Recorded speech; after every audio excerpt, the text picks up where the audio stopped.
Hello my wonderful viewers and welcome to another episode of Betty Adams Overanalyzes. Today we are going to take a spoiler-free look at chapter 62 of Kaiju number 8. This was the kind of chapter that I just love. And of course it's a Shonen Jump manga. There's action, there's adventure, but this one just takes your heart and sticks a knife in it right where it hurts worst.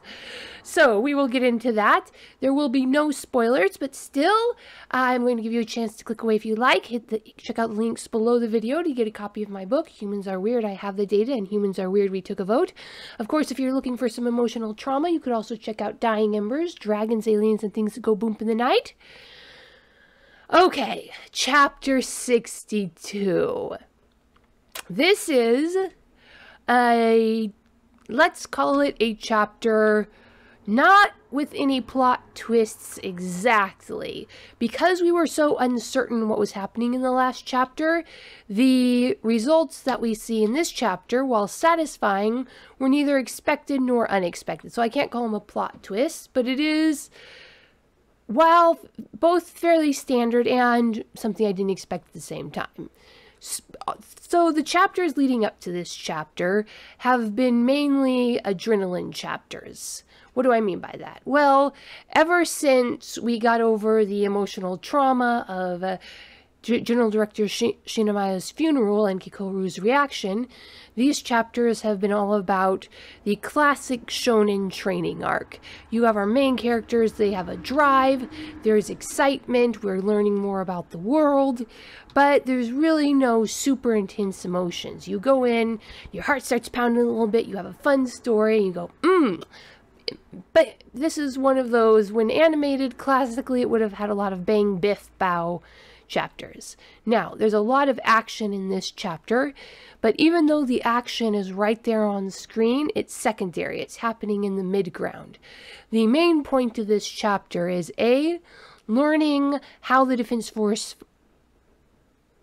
kind of works in super intense situations. And so this is how Matsumoto is telling the story.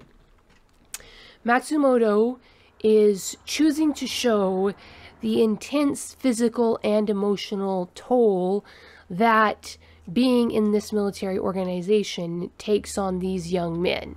Matsumoto is also going down the classic Shonen Jump trope road of showing how it's not just raw power that contributes to this team's success. You need your essentially combat helpless geeks back in the command center, monitoring things, taking care of the physical needs of these warriors who are so intense, so focused on the battle that they can't bother to take care of themselves. You have the supervisor, the commander, sitting up on the hill, keeping an eye on things, making decisions. And you have the nakama, the friends who are going to stick with you and support you and who are needed. So as where the previous chapters leading up to this were about the incredible power of the individual and what one person striving to do their best can achieve, these chapters are about how even those fantastically skilled, super powerful individuals still need backup, still need support. Because if you were reading up in the last chapters, our boy Reno, he was, I wouldn't even call it getting prideful, but he was so focused on what he could do that he was, well, we saw it from Aiharu's perspective. Aiharu was freaking out because he thought that Reno was leaving him behind, and Aiharu genuinely seems to think that Reno could leave him behind, that Reno could go to such a place that he did not need backup. So even though you have Aiharu, who's, compared to Reno, he's only half of Reno's power, Aiharu's combat power is still approaching that ceiling of pretty much as good as even the elite of the Defense Force gets at 24%. And Aiharu was so focused on how awesome Reno was that Aiharu was losing sight of how much he had progressed. And by constantly comparing him to the people who were so far ahead of him, Aiharu had lost sight of what he could do in focusing on what he couldn't do and what somebody else could do. And this chapter is not just about Reno getting smacked in the face with a clue by 4 of reality. Look, it doesn't matter how powerful you are, you need to have backup. It's also about Iharu realizing that, look, so what if you're not the top guy out there? You still need to be able to help. To do that, your head needs to be clear. You need to be using what you have to its maximum ability, and focusing on what you don't have kind of kills that. So this is one of those manga chapters really with a pretty strong moral. This is about how, yes, it's super important for each individual to push themselves to the wall, to do their best to achieve the greatest thing that they can achieve. But none of that counts if you're not depending on the people around you.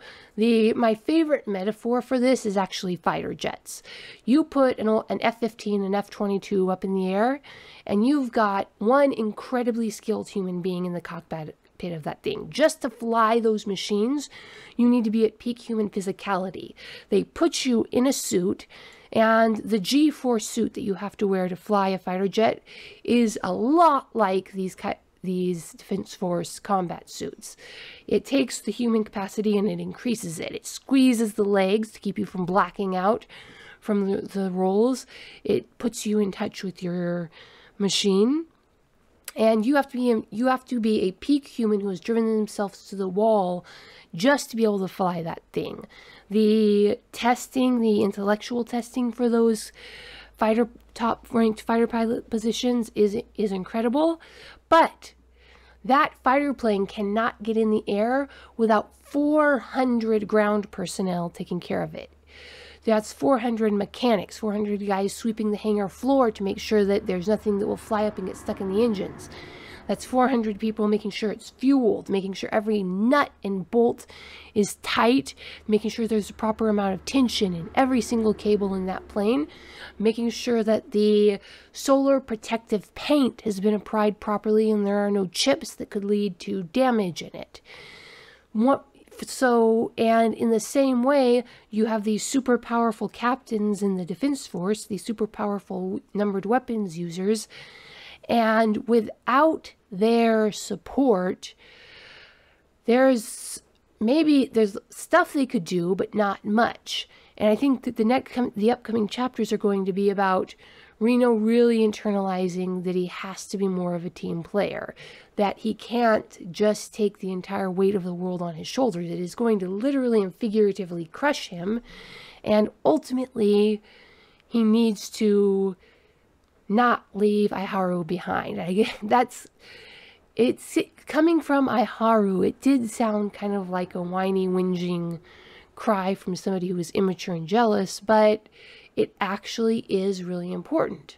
Reno can't leave his teammates behind, or he's going to get too far out ahead of them and get crushed by a kaiju, because he left his backup, his support behind, and he needs them as much as the Defense Force, more than the Defense Force needs him.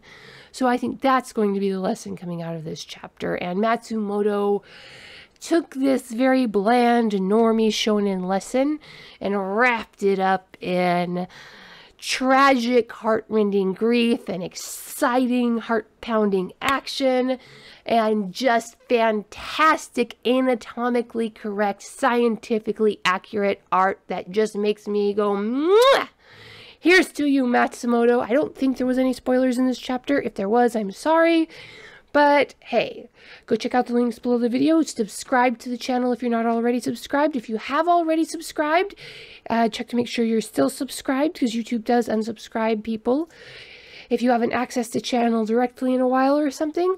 So, peace out, my wonderful viewers. Oh, do leave a comment telling me what you thought about this chapter. I love to hear your comments and your thoughts. And peace out. Humans are weird. We took a vote, and humans are weird. I have the data. 2 books in a series of human absurdity. Go check out these short story collections What will our little green friends think of us when we finally do make it to space? Find out the answer in 2 books of human absurdity. Humans Are Weird, We Took a Vote, and Humans Are Weird, I Have the Data. Available on Amazon, Barnes & Noble, Kobo, and Google Play.